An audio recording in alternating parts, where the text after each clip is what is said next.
Grüezi ragazzi, bienvenue und willkommen zu Cannabis Scientia live LinkedIn sessions.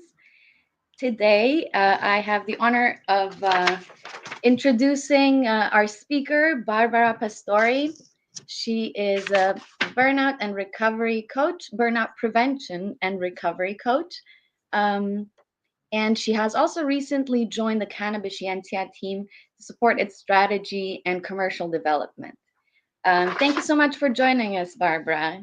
Tell us a little Pleasure. about yourself. Pleasure. Yeah, look, let's start with a presentation, which is I have a lot of titles. Let's see. I'm presenting. Am I presenting? No. Okay, I think I have it. So, whoops. Let's see.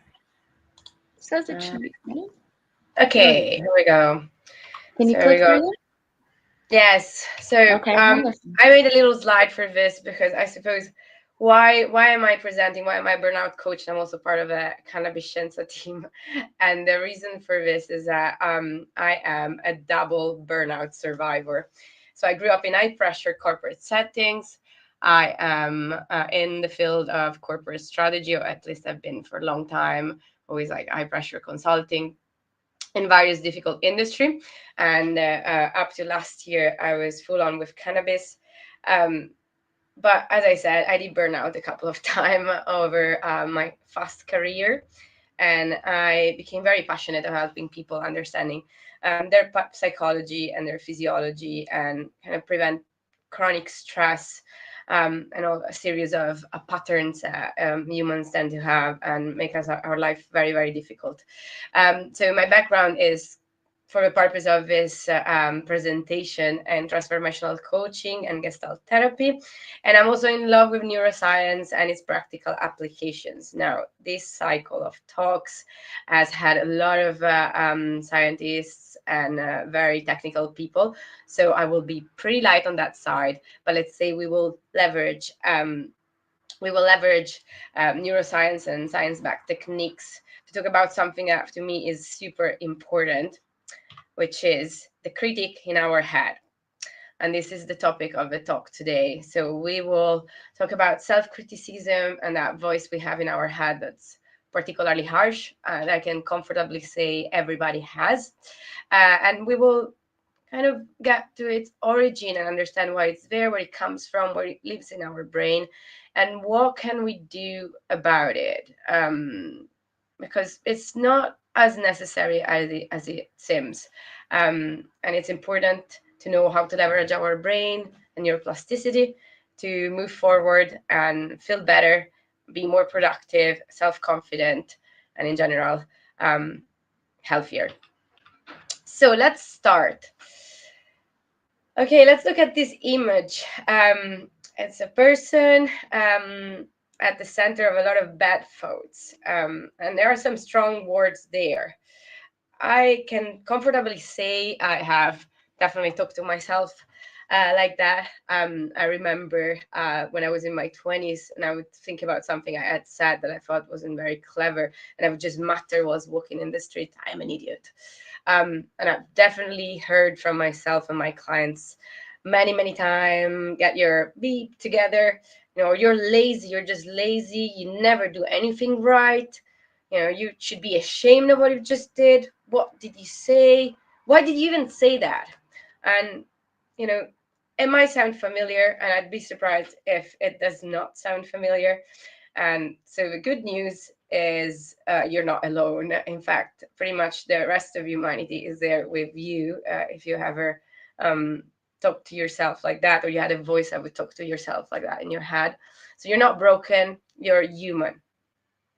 But the reality is, we are not our thoughts. And that, for people that maybe have done personal development, or even approached meditation or eastern philosophies, might be an obvious truth, kind of a duh, Barbara, I know. But the reality is that a lot of people do not think about it. And I can say I do remember perfectly when I integrated this concept that I was not my thoughts. And in my 20s, I had an eating disorder. I was bulimic. And to solve it, I landed on this mindful eating course. And at some point, the tutor had this like super tough example, which was, um, you know, a mother that has had a baby, she's maybe depressed and she's the baby crying for 12 hours. She doesn't have any help. And at some point, she has a sudden thought of taking the baby and throwing it outside of a window. Um, it's not a monster. Like, we could maybe call a monster somebody that takes the baby and throws it outside of a window. Now, this is a very harsh and controversial example, I appreciate. But that was the one moment that I thought, oh, I don't have to do everything that my head asks me to do. In my case, it was like I don't have to stuff myself or purge, but also I don't have to listen to all the things, all the random thoughts that pop up in my head, like I'm an idiot, or I never do anything right, or I'm not enough. And if you think about this situation where there's that harsh voice, we can really think of that there are at the very least a couple of voices in our head, or a couple of characters. So one is doing the kind of persecution, and it's the judge, that voice that criticizes you and says not enough, you should do it better, like, oh, you screwed up again. And then there is also another character that feels bad. And even if it's not that vocal, when we hear these things, a part of us is like, oh, painful. It's just painful. So there is, at the very least in our head, a persecutor and a victim, or as I like to call it, the shameful one, that kind of becomes very small and hurts a lot when something goes wrong and it's not meeting the standards that we think in our head.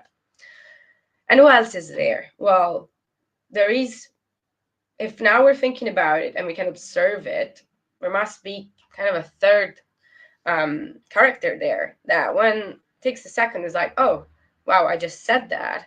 Oh, wow, I feel bad. And is observing this. So we can kind of say that at the very least in every person's head, there are at least three characters. Yeah, and this is in Gestalt therapy, we see that. We definitely one, we call that kind of a shameful one, the victim one, the inner child, and then the persecutor or the judge, we say, is normally kind of structured based on some experiences we've had in the past. It might be a caregiver that was abusive or particularly harsh on us, or a teacher, or a bunch of different characters that we kind of put together to have this the idea of what are the standards and what we should be doing, and then make us feel bad when we're not there. So IFS, internal family system, they call this, they say that basically the mind is organized by default in subdivisions. And I find this presentation is really about on how to start articulating, I call it articulating your inner dialogue. Because once you see more clearly the persecutor, the victim, and you start identifying more with the observer, you can make a decision on what's happening in your head. And this is very much what this presentation is about. And as the titles say here, we need to start by thinking that we probably would never, I hope you'd never talk to a friend like that, and we need to start befriending ourselves. So let's move forward with our presentation.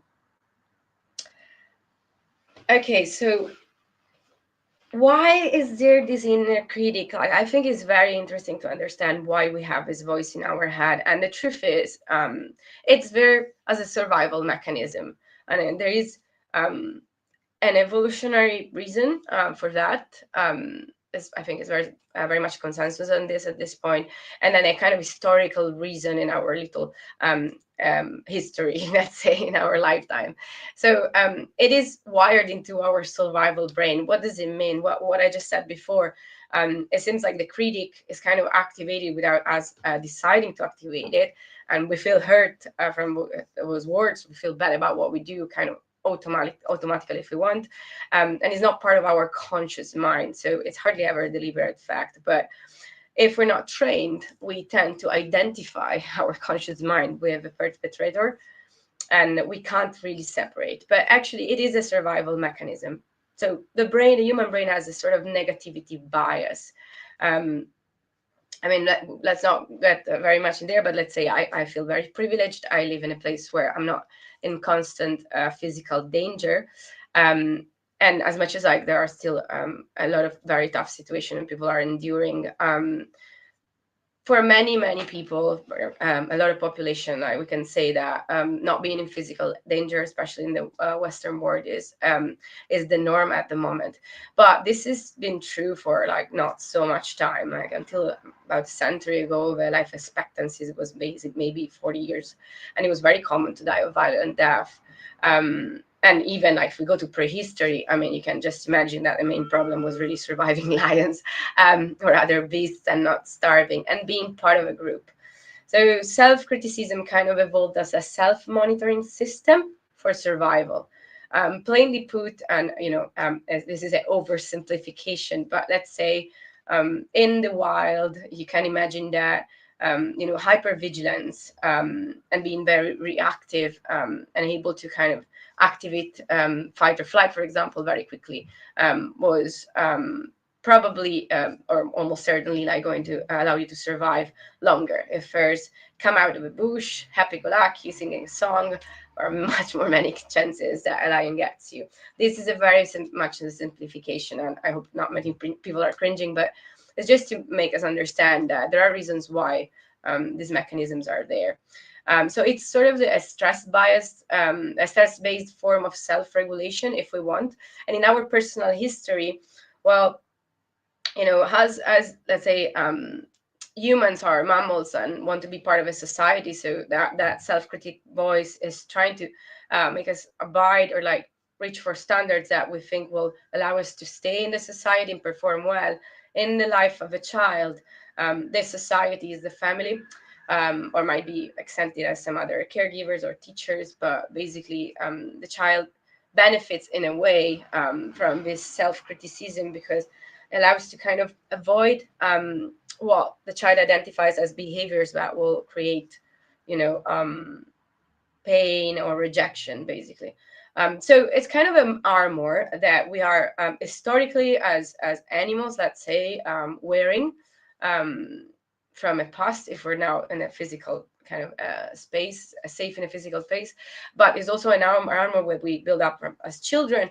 And I would not talk to a friend like I showed in the other slide, but I can definitely think in my experience I have my mother shouting at me with sentences that were pretty close. And so sometimes it's developing kind of self-defense mechanisms that are like trying to get external validation, behave as well as possible, or helping. And so the self-criticism pushes us there. But now, if it's constant, sometimes it's just not helpful because that war is sort of over. So on this note, perfectionism is a very good example. And I mean, we're on LinkedIn, there's a ton of professionals, and I know there's many perfectionists probably listening or will listen to this audio. And so what I want to I like the sentence, perfectionism got you where you are but won't get you where you want to go. What does this mean? As I said, like I definitely I admit I'm a perfectionist here, for sure. Like I had a very fast career, and I would say professionally I'd call myself successful. And I think perfectionism, I remember clearly at some point when I started my personal development path, and I let go a bit of perfectionism, which basically means um, understanding how much I relied on external validation for my self-worth. And I relaxed a bit on that, and maybe on the professional side. One day I opened my journal and I wrote, I want anxiety back. And that's harsh. But the idea is, if I wouldn't have that voice in my head that calls me lazy, I would not get up and do anything. If I didn't have that voice that kind of criticized me, put me down every time I relaxed a bit, I would not get to where I am now. And or I don't know, in the people pleaser mentality would be, if I don't help everybody I love or is around me, even if I never help me back, I will not have their love, and I will be rejected, I will be abandoned, I will be forgotten. And so the harsh critic in our voice is trying to prevent that. And as I said, these beliefs are wired early through our environment and experience, and it's a default. Of course, if one is lucky enough to grow up in a family or environment where there is a lot of support. Yeah, sorry, my camera had a glitch. So if you're like used to being told that your love, it doesn't matter how you perform, your love anyway. People have been very kind to you. Of course, there are degrees of self-criticism, and perfectionists tend to have a very high degree of self-criticism. But sometimes, it's just what they want, and the idea of letting go of this, right, really makes people anxious. I definitely was super, super anxious. Um, so when I say conditional love in this light and pressure, is exactly like, especially children that go through maybe environments such as like harsh divorces when they were children, or a parent, like maybe a narcissist parent that hasn't kind of provided a sensation of unconditional love. If they had an impression that to be loved they had to be good in school, or to be loved they had to help at home, or to be loved they had to get the best marks, or never complain, then the harsh criticism will be the criticism will be even harsher. And what happens when we have constant criticism in our head is that it throws up in a loop of chronic stress. I will explain a bit how where does this critic lives in the brain. But let's just say that stress becomes in a way, or kind of cortisol reaction. And I've never been talks on the cycle of beautiful cycle by cannabis, where stress responses have been explained. But let's just say that stress is a bit of a loop. So once you're chronically stressed, then it's kind of both cause and consequence of more stress. And the harsh critic is a bit like that. So you basically sort of like comes from your cortisol response. It will be like fostered by that, and at the same time, it will look back and create even more stress. And that's when burnout basically happens, if we want to talk about work terms, or some types of a situation of a kind of nervous breakdown, is when it's too much and our nervous system never calms down. So very harsh self-criticism has been linked to depression, burnout, as I said, and also issues with physical health. It's amazing how I think it's just I mean, it's not wonderful, but really amazes me every time to see how much we are in the end mind and body, and our nervous system interacts. So the way we feel defines our body, and vice versa. Where our gut is impacts our mind. So it's important to think that it's not just about our mental well-being. It's really let's say holistic approach. I think holistic is a bit of an abused word this time, but a whole process is a whole system problem, let's say, if we keep being very, very harsh with ourselves. Okay, so as I said, I'm going to give you some information about what the studies say about the inner critic, and quite technically, where does it lives, if we want, in our head. So very often the amygdala is mentioned, and that's very much when we say the survival brain is very much probably the protagonist of that, or at least one of the main actors. And amygdala is a little sort of almond-shaped part of our brain that scans for danger, fuels fear, and also shame as a survival mechanism. So it keeps getting activated, and it's scanning is sort of like a very I mean, basic doesn't sound right, but sort of yeah, not this super overthinking system. It just scans for danger. Definitely very, very helpful for physical danger, as I said, in our lives, maybe in privileged lives if we want, or anyway when we talk about emotions, because we are a very complex being, sometimes is a bit unhelpful because it keeps getting activated, and when we're very stressed as an override, it's kind of a overactive, and then creates all sort of problems about what we think, and also with our body, with, as I said, like if stress becomes chronic. So the, let's say, the part of the brain that we can say gets sort of hijacked by stress is the prefrontal cortex. And in fact, the stress impairs the prefrontal cortex and heightens the fear response.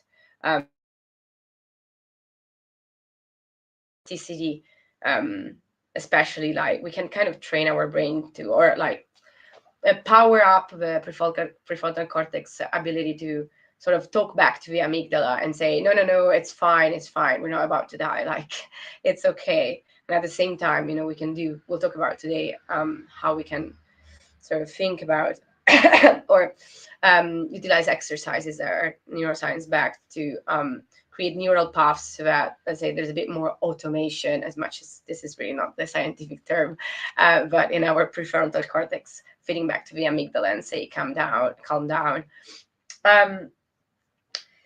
The default mode network, I know in previous episodes of these talks have been discussed quite extensively, but let's just say is, if we want, we could say is where the critic lives and loops. The default mode network is basically a state we are in when we're not very intentional, to oversimplify the concept. But it's basically where mental reruns of past failures and future catastrophes are created. Sort of not created, but like we just ruminate. I mean, I can definitely relate with the concept of like being a lot in my head, less so now, but certainly when I started my path, in my head, kind of ruminating for days about something that went wrong, or like being really kind of attached with thoughts about something that happened in the past has been traumatic, and I keep going over and over a certain conversation that was uncomfortable. Your critic is saying that you really didn't say the right thing, you could have done it better, like maybe it was a salary negotiation or the last time you argued with your partner.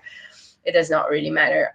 It's just there, and we go over and over it. And again, when we're not intentional of our thought on our thoughts, when you don't kind of take control of our narrative, when we don't learn to identify with that observer, that is not the critic nor the victim, and we can step back and direct what's happening in our head, then we are in default mode, and default mode tends to go back basically to inner world, and so flaws and repetition, and of course projects future catastrophe. That's the hypervigilant part. So it has been proven that self-criticism activates brain areas that are linked to physical and emotional pain. So it's not completely off to say that we literally feel pain when we're criticized, and it's important to keep this in mind, because it's not just that we're kind of, we can say, fueling our success or pushing ourselves to get better, and I'm not really saying that people should just stop trying to improve themselves, not at all. It's just the tone can be different, and again, if it was a friend, maybe we wouldn't be like, you're terrible, look what you've done, like it's terrible. You'd be like, okay, it could, we can just learn from this, don't be too harsh on yourself, what can we learn, and have a kind of a growth mindset. Yeah, and we just like think about what could have been done better, what could be done better in the future, but also accept that failing or like messing up is sort of like a fact of life, and that's how we learn, actually. That's how we improve. Yeah, so as you can say see on the right, it's like once you know what circuits of your brain are activated, you can start choosing your response instead of reacting in autopilot, because really self-criticism is a lot about going on autopilot. So I really want this chat to be about taking sort of back control on our narrative, feel more empowered, and also find a way to increase our performance, productivity, ability to connect with others, that is not based on shame, but is based on, if we want, kindness, and sort of being helpful, constructive criticism at best, like in a work environment. So yeah, as I said, self-awareness is really the base of everything. I mean, it's not a new, not, I think, something new if I say that, understanding your problem is a step forward. Like you're halfway through. In Italy, we say you're halfway through the solution. So catch it, name it, and rewire it. So the first thing is to catch the inner critic. And to be honest, that's really the most difficult thing. Well, as I said, we are so used to identify this is my hat. What do you mean? What do you mean is not been the same. It's not been me talking. Sorry, I'm just trying to get to the comments. I've seen there are more. Um, sorry. So self-awareness, yes. Is I got lost a bit reading the comments. Yeah, I'm an ADHD. Sorry, I'll stop a second there. I'm an ADHDer as well, so I definitely feel you, team. And holistic is not a bad word. I studied Greek, it's definitely not. So let's go back to the slide. Sorry, guys, I got distracted. So catch it, name it, and rewire it. So the first thing is really understanding that we are not our thoughts, and just starting noticing that when we use those wording, I don't know what is for yourself. Like, I mean, if you have pen and paper and you want to start jotting down what you normally tell yourself, I was pretty ashamed when I did this the first time. But awareness is like just learning that, when you hear that, it's like, oh, this might not be me, or like I should be aware of this moment. Like that's definitely the first step to evolve on this side. So calling it out, starting to use the you and me form, like you again, like I heard you, and starting disassociating. So it's basically saying, this is the critic, not me. So it's a sort of like thanks but no thanks mentality, if you want. I'm not trying to suggest that you start reacting to the inner critic by being as kind of terrible and insulting and using violence as well to push them away. It might happen sometimes, but the idea is really to be like, thank you, I know you're here because you think you're protecting me, you're doing me a favor, but really I do not need that at the moment. So this seems like an old conversation, and you might say, well, how do I do that whilst I am walking or trying to buy something online? It's just I'm articulating, but sometimes it's also good to stop by and really learn to articulate our mental dialogue, let's say. So naming thoughts is actually being shown to reduce amygdala activity. If some of you might be familiar with meditation and some mindfulness techniques, as definitely labeling is something that is often taught.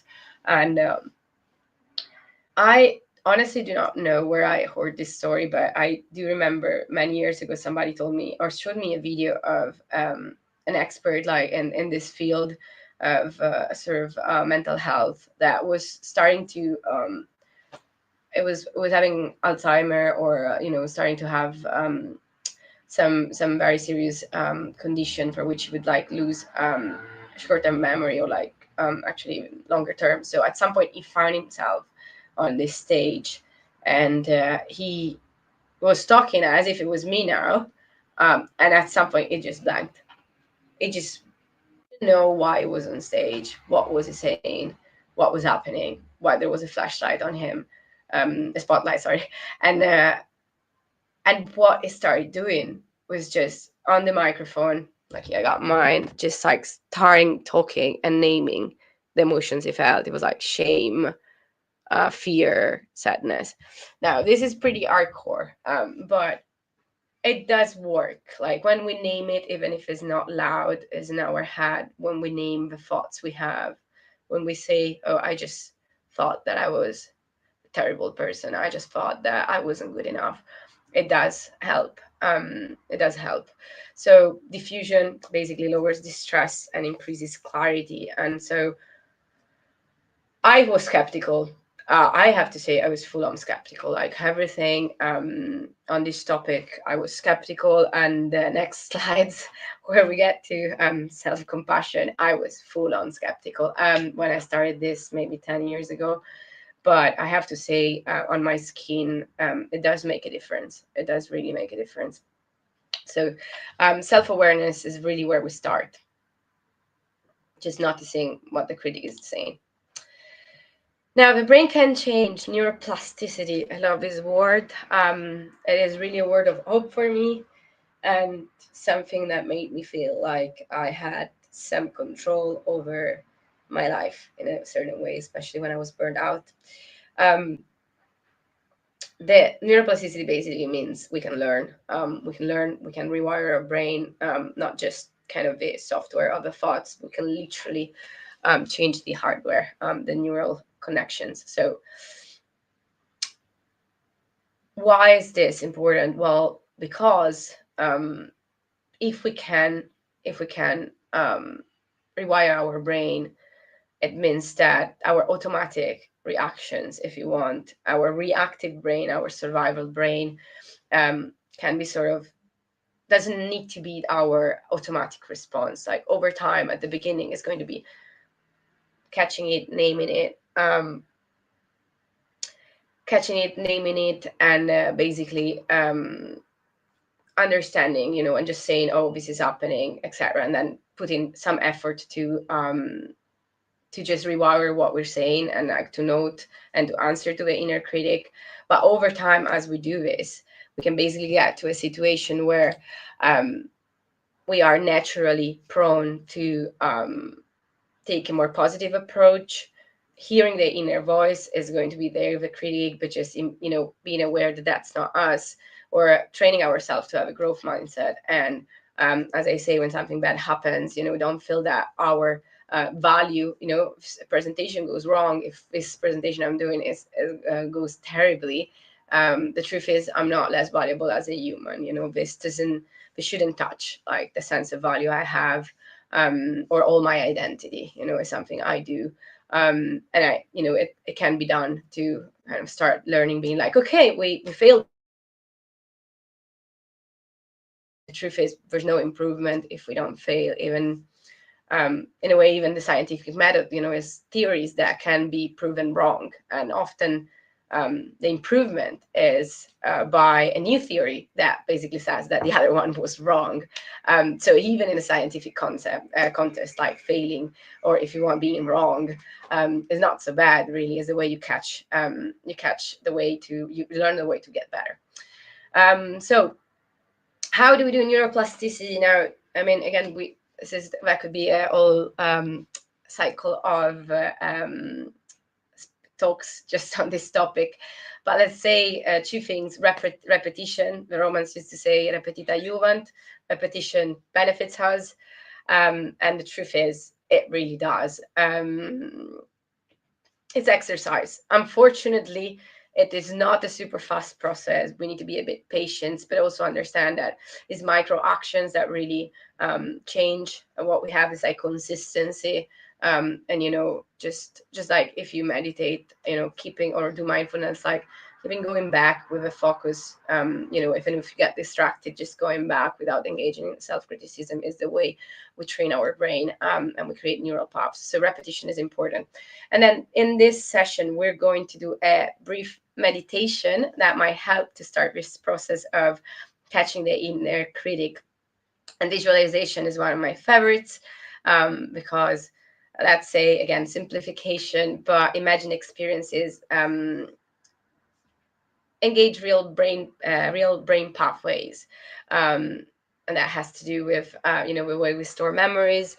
But anyway, just as a point, there are studies to demonstrate that athletes that imagine to train, basketball players, like imagine to train and improve their skills, just not doing anything, they end up performing better that groups that just train physically and they do the same exercise. So we have a way to create images in our head, and we will stick in our brain, and that will make it easier to kind of to change our behaviors, let's say.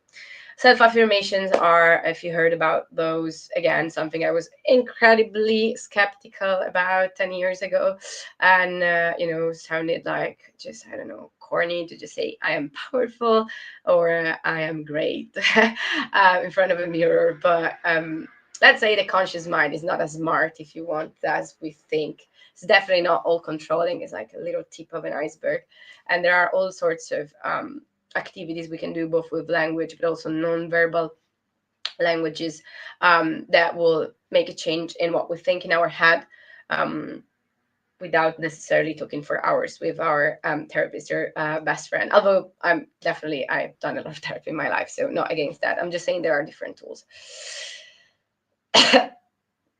So sorry, I have a bit of a cough. Now, why there's a cheesy image on this one? This is to represent, well, yes, self-love is the answer. Now, again, I thought this was cheesy. I also really like cheese, so maybe that's why I put love cheese on this slide. But it is really the answer in a way. So as I said, um, it is about having a sense of self-value that is kind of independent from what happens in life, and having a lot of self-kindness as we would for a friend or a child. That if something goes wrong, being aware of our situations, being aware of what is happening in our life, being, cutting ourselves some slack, basically, and doing what we can to foster this sense of value that is independent from external validation. It is independent from performance. That is not to say that we don't have to have goals. Absolutely not. But it's also proven that, a lot of successful people that have also a very good level of mental health and well-being, have this sort of, sense of self-value, self-love. And so ultimately, is like catch it, name it, rewire it, and learn to tell yourself good stuff, and really, the way we speak to ourselves shapes our identity. So it's super important. um, and compassion practices, really increase like HRV, so the way our breath and heart synchronize, which has got a lot to do with the autonomic nervous system and activating the ventral vagal nerve. Which again, polyvagal theory, one of my favorite. I would need another talk about that, but let's just say something related with being mammals and, being part of society, and especially with our sense of safety. And really, it's all about safety. Like, we self-criticize, our amygdala activates when we feel unsafe. And there's beautiful books from Dr. Dana about like Concord that talk about this, and it's just amazing, like what we can really actively do to feel safer, and improve our nervous system health, let's say, and our mental health. Okay, so I'm going to guide you through a little visualization now. I'm going to turn off my camera because I experience people get a bit distracted when I'm talking. What we are basically going to do is start from those sentences that I presented in the first slide. And we're going to go through a process that will help us to ultimately personify the inner critic. And when you have a full character on, it's easier to imagine a dialogue than a general voice. So there we go.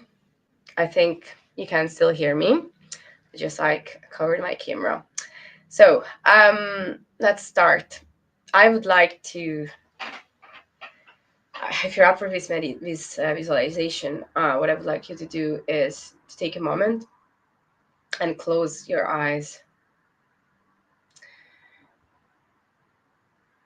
I would like you to take a deep breath, possibly with a hand on your belly. So just inhale. And when you're top capacity, I would like you to take a sharper inhale and then exhale very slowly from your lips pierced.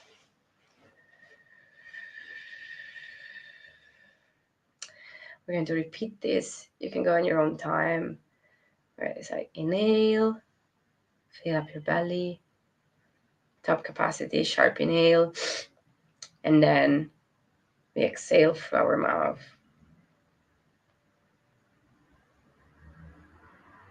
We do a last time. Inhale, sharp inhale, and exhale slowly through your pursed lips. If it's comfortable for you, you can keep your eyes closed or just have a soft focus. I would like you to take a second to think about the sentences you often hear in your head. I would like you to really think about what comes up. As I said, definitely heard a lot. I am an idiot. Or you always do everything wrong. How are those sentences? And it's not just the wording. I would like you to take a second to think about what is the tone. Is it angry tone? Is somebody shouting at you? Or maybe is it stone cold, kind of disdain what you're getting? You know, what sort of tone is there? And what is the feeling you get when you hear those voices? Is it pain, shame you're feeling? Can you connect with that sensation of that unpleasant sensation that comes up for you when you do something that is not up to your standards? You do something wrong. You feel you have done something that will get you rejection from a certain environment. Maybe it's work, maybe it's romantic context, a friend. And in doing so, I would like to perceive your physical experience on this. It might be that your chest feels a bit more closed, or you feel more tense. You have a sensation to kind of crouch and become small, or maybe you're engaging more with the anger sensation of a critic, and you're still kind of identifying with that. It's important to see how emotions manifest in our body. If you take a second to feel how you like connect with the sentence, it might pop up for you. I would like to start with a little visualization. If you're not a person that is kind of able, or finds for a person that finds very difficult to visualize images in your head, don't focus too much on what you see. Just try to think about what I say, and it's going to be enough. Okay, and I'll guide you for alternative option from, let's say, seeing with your mind's eye. So I would like to start imagining that you are in a space that's pretty dark. It's quite cold. It makes you feel like those criticisms is not welcoming environment. And in this space, there is sort of a very thick gray fog. The fog is not pleasant to you. You can have a second thinking, and you have a sensation that there's something beyond the fog that you're not seeing. And this is a bit unsettling. And you stay a bit with this sensation, and suddenly you are aware that beyond that fog, hidden from the fog, there is that voice in your head. There is that inner critic.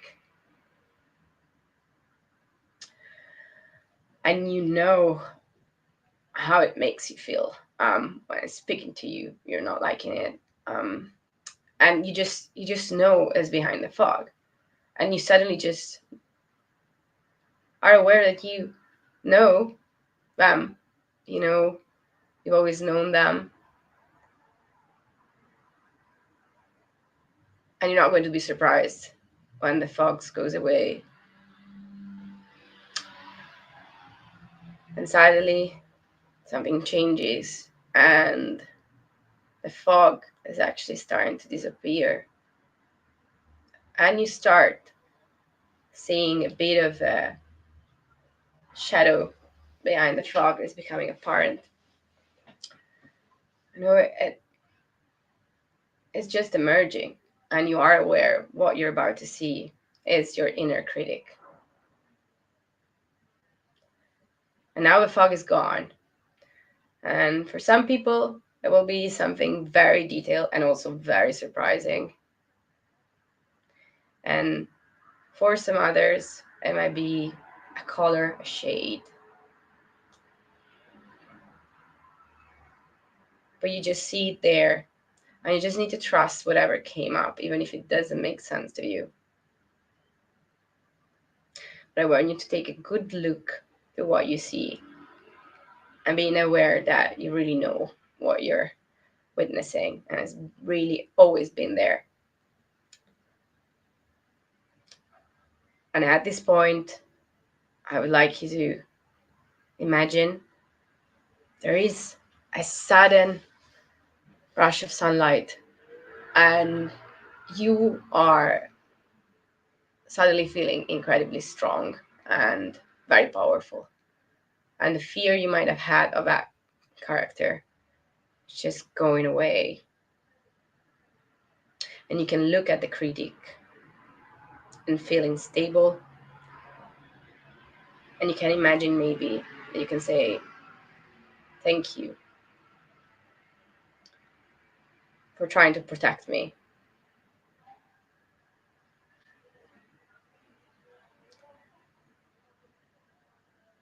And say as well,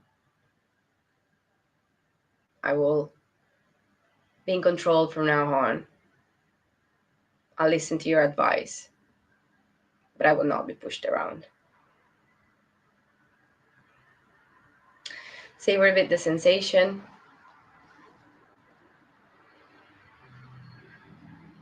How does it feel to feel powerful and standing in front of a critic? How does a critic look? And when you're ready, in your own time, you can open your eyes.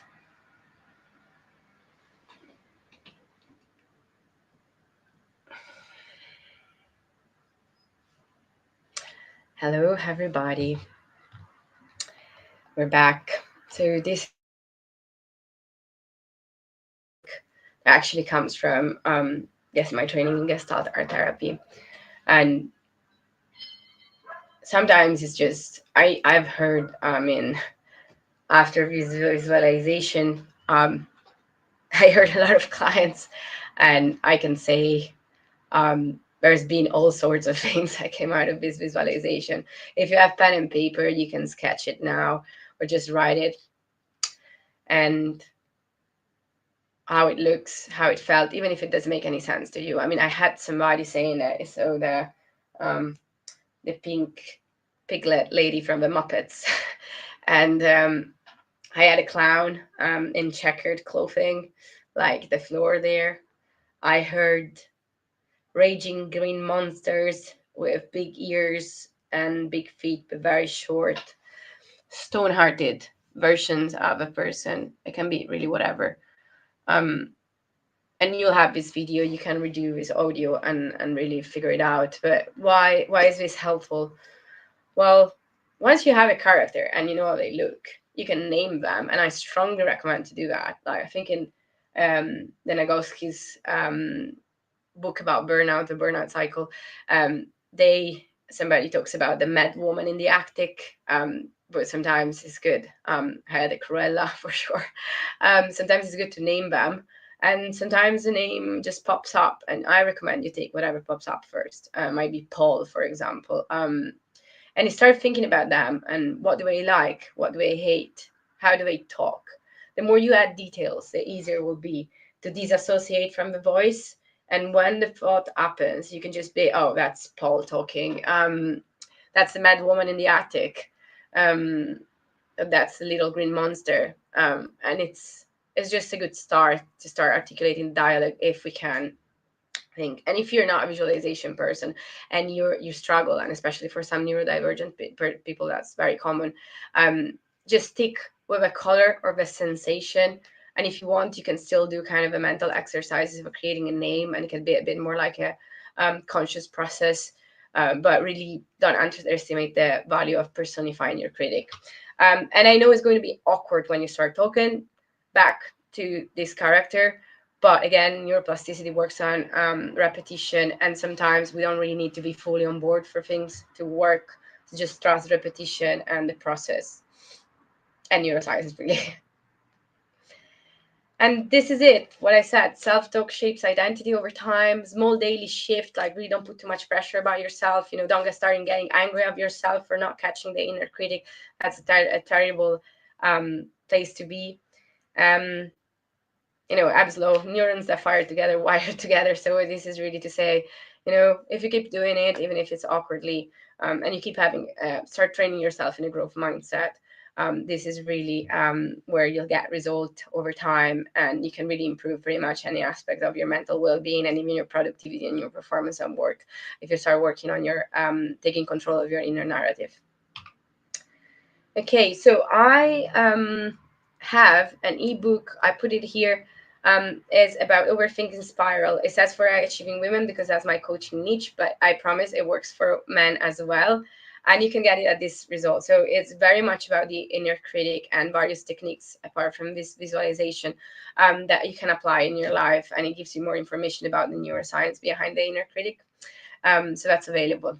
And now I have a bit of time for questions if anybody has some, or comments.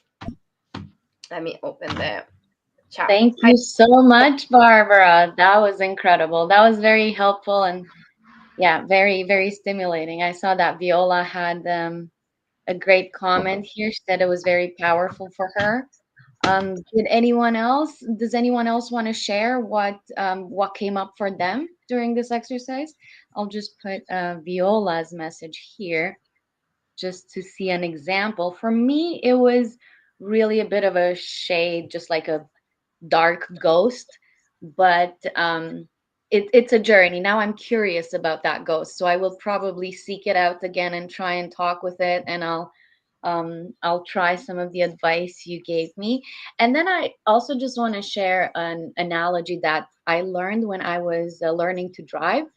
So in the driver's handbook, they were saying if you're about to crash, like you're in an you're on the highway, you lose control of Ah, the car. oh, um Christina yeah, froze. Is it just me? can you see me? Am I back? No. Yes, you're back. Sorry. Yeah. Okay. Yes, so driving, if you lose control of the car and you're on a highway and on your car is facing, let's say, a wall or something, the advice is to look where you want to go. So don't look at the wall, look where you want to go. So Yeah. that kind of, to me, that says that, visualize the desired outcome and know that if you focus on the critical stuff, where you place your attention is where the energy goes. Yeah, no, 100%. I mean, visualization. When I said like the studies about the basketball players like improving performance by just thinking about performing well, that's really true, and that has to do with hippocampus and the fact that we kind of, I mean, again, simplification, but we kind of store visualization and imagine experience in the same place with memories, so we can play around with that. Um, I suppose this visualization specifically was to kind of give a shape to the criticism so we can disassociate with that from that, but then 100% about growth mindset, about kind of learning from our mistakes, is definitely we can use visualization to think about how we would like to be behaving. We can visualize us having a conversation with this critic that is constructive, and as I said, we don't have to fit it, even if a part of us is still convinced that having the harsh critic is what make us perform day by day. It's just trusting the process and see where it goes if you just fake it, because in the end, faking until you make it as sort of a scientific base. I can see Viola had a question. A question for Barbara. Would you recommend doing the exercise we just practiced when we are aware of being too self-critical? Yeah, so I guess the exercise we just practiced was to have a first show. Yeah, you can redo it if it's like was uncomfortable to do it now with me on the camera, or you were distracted, or you're driving and maybe it wasn't the case to show your eyes. But that's just kind of to have a sense of who you're talking with. But definitely, like if you have a spare moment and you want, as we just said with Christina, to visualize yourself having that conversation with a critic, even asking questions. In Gestalt, we use a lot of technique that's called the empty chair. So the empty chair means that we literally, it might be just me having, imagine I have a chair here, and this is Barbara, myself, and then I imagine that here, if I sit here, I'm the critic, you know, or you can just put this bottle and say, okay, I'm really thinking strongly that this is my critic, and I'm imagining it. Then you can literally put yourself in a position where you have a conversation, and I swear, at the beginning, people feel a bit silly, but it's incredibly powerful how much we can engage in a conversation like that and really learn things. And I've witnessed and experienced with various clients really very deep moments where just truth. I know when I started this the first time I did an empty chair, and I was super identified with the inner critic. I just was very angry at the very weak part of me, which you might call the inner child. But at the time, I was just use swear words. For that part of me, it was like kind of I had the impression it was like ruining my life and being overly emotional and whatever. And I said to that part in a very angry tone that I would like it to disappear. When I was in this part and was the victim, the sort of like the shameful one, I didn't answer back. Sometimes I see clients that be like, yeah, but you have to cut me some slack. I'm not doing, you're being exaggerated. This is not a disaster. I said, I would like to disappear. And my therapist said, I know this sounds like an exaggeration, but part of you just kind of said, like to commit suicide. And that was like so harsh to hear. And I really thought that's really not okay, a part that is vulnerable without me. And I was really in that process of like identifying weakness with vulnerability. Brene Brown, if you heard about her, like did a kind of lifetime work on this about shame and vulnerability. But I actually think vulnerability is not weakness. If we can say, well, I've been through a lot, I'm still standing, that's been very strong. Not pretending you've never been through anything or you don't have emotions, that is not strong at all. Yeah, you don't Yeah, want and to I'm hearing, push it yeah, away too. Hmm. I'm hearing here, I'm thinking about separation versus embracing and unifying. um I think what happened for me is I needed to separate to then embrace and unify. I needed to articulate my mental dialogue, and now I can comfortably say we're a lot of people up there. Like I have an angry teenager, I have a little child that sometimes she's like crying around, and sometimes it's like weird desires that my adult is completely like no, like we're not doing that. We're empowered women, like we're not doing that. So you can articulate your mental dialogue, but as a bare minimum, once you can inhabit the observer, and you can separate from the free, then you can have compassion for your extended family, and you can also stop killing yourself if you want to lose some weight and then you have chocolate. You're not schizophrenic. It's just there are different people with different agenda, and that's how our mind is divided. And at that point you can become the um, kind parent. That's how we call it, reparenting. And it's like you become the parent, the kind mother or father that just like is like, okay, you're very angry, you're crying around. Sometimes you'll be like, guys, I'm going to buy you pizza and leave me alone. And some other times you'll be like, they're there, we're here, we're going to do it together. And so is separating to then unifying. Yeah. Yeah, amazing. I do have some like I you mentioned IFS, is it called internal family systems? Correct. Yeah, my sister told me about it, and then I looked into it, and I did have quite a bit of success with just kind of facing my inner child and allowing them to, to cry, and then having a bit more compassion. But it's hard work, and like you said, you got to do it the small steps every day, practice, and Yeah. that's when neuroplasticity is, is possible and will happen. Yeah. So Marie, again, about what Viola said, definitely if you're into this kind of stuff, take your half an hour and do a full conversation. But this is not what I'm suggesting as a base.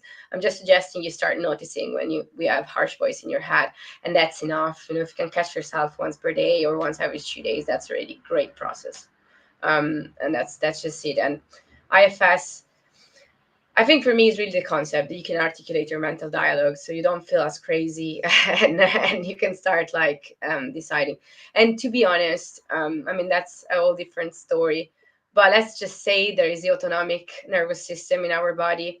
And we think that a lot of times we get anxious, therefore we have stomach problems or whatever. But it's really like the type of story you're telling yourself. So if you drop coffee, if you go like, oh my God, like I am such a disaster. That days I could definitely relate when I'm in PMS where I'm like, oh, I will not even clean up a coffee because what's the point? I am terrible. Um, that is very much when your dorsal vagal nerve is activated, and that's the top.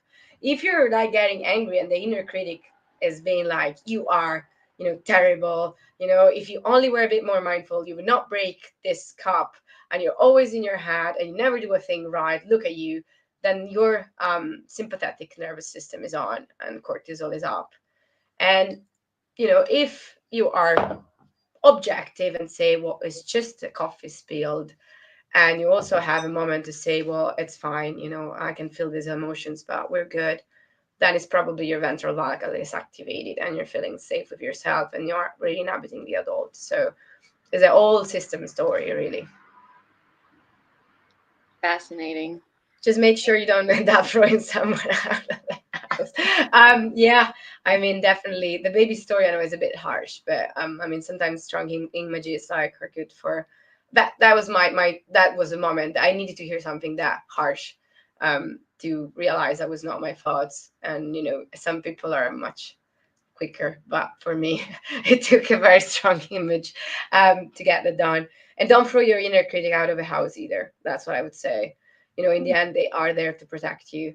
And as unpleasant as they sound, is more the case of being like, thank you. I'll take you as an advisor, and maybe a flag for like when I could improve something. But from now on, I take on the story and you do not manage the feedback, session with my adult nor my child. Barbara, tell me a bit about your inner critic. How has it changed? Like, just a Yeah. little briefly, yeah. Um, I think, look, the inner critic is there, and the inner critic is there, and um, I'm not saying if on visualization today you imagine Piglet of the Muppets is going to stay a Piglet of the Muppets for your life, but probably the way it talks, and it really can be different. Like I have something very harsh and shouting, really reminds me of my mother when I was a child, and some teachers I had. Some others will really have like disdainful, like kind of I'm not even looking at you, like you're disgusting character. So the style is probably unlikely to change over time. What changes is by practicing is really my ability to be aware of what's happening. Um, and I'm neurodivergent. I am overwhelmed in some situations by emotions, and it does not mean that I'm now sorted and my inner critic is forever on holiday at the Bahamas and I'm like living my life free. It is not like that, but it's really training yourself of being like, yes, this is the inner critic. And if sometimes you go into a tantrum and you shout things. I mean, last week I lost my phone for about 20th time in a day, and I have a tolerance level and I had to do something and I had a big rant about myself, but I knew I was doing it. And in most cases I can now be like trying to call some objectivity there, or at least just take a block and write about it, and just know this is not the full story. And sometimes you will let the critic just be harsh on you, but it's also having that tiny little bit of conscience in your head that is not that's not the full story. That is one way of doing it. And for me, it really helps to know that this is also my autonomic nervous system, and the way I talk to myself really talks about what's my nervous system situation. And the book I've shared, that is a load of tactics that will help is 7 techniques that will help neuroplasticity, and it's a lot about activating that ventral vagal nerve. And I think for me it's very comforting. Like, the worst thing you can do somebody about to have a panic attack is to say calm down. That's really, don't do that. Like, that's about the worst thing you can do. And if you've been in an argument with partner, like, calm down is never a nice thing to hear. um, and the thing is, like, to calm down you can do other things, so such as the partner that could, like, not say calm down but kind of approach you and maybe, trying to hug you. Sometimes you'll you'll punch them, but some other times that's maybe what you need, and at the same time, you can, even not articulate your mental dialogue, but literally do something that will activate the ventral vagal. It can be, you need to find your activities, but it could be singing, it could be humming, it could be, a certain gesture that you learn that is just, as a safety cue for you. I am very much about colors, so these colors for me are safety color. For example, teal is a safety color. Um, so they're really, like, a lot of ways. And yeah, I was going to mention I am a burnout breakthrough. I work with women, but like the half I'd say it's 3 parts program, but the third part is very much all about inner critic, and the first part is about how dealing also with this reaction we have from the body. And I am, by the way, looking for beta testers still, so you can write me if that's something you're after. But the book is a good place to start.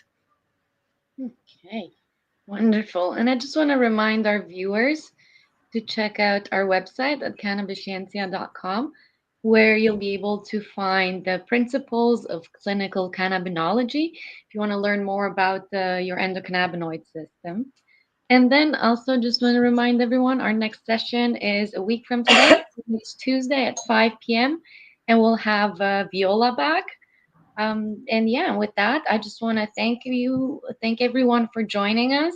This was a fascinating and enriching. And like I say, every session, I think I'm just going to make it a habit of saying my mind is blown again. Every session is my new favorite.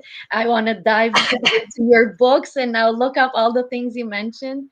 But really, this was very helpful for me. It helps me grow as a person, and I hope that it had a similar effect on some of the people that attended. So thank you everyone very much, and we'll see you all next time. Bye. Ciao, thank you so much, Christina. Bye. All right.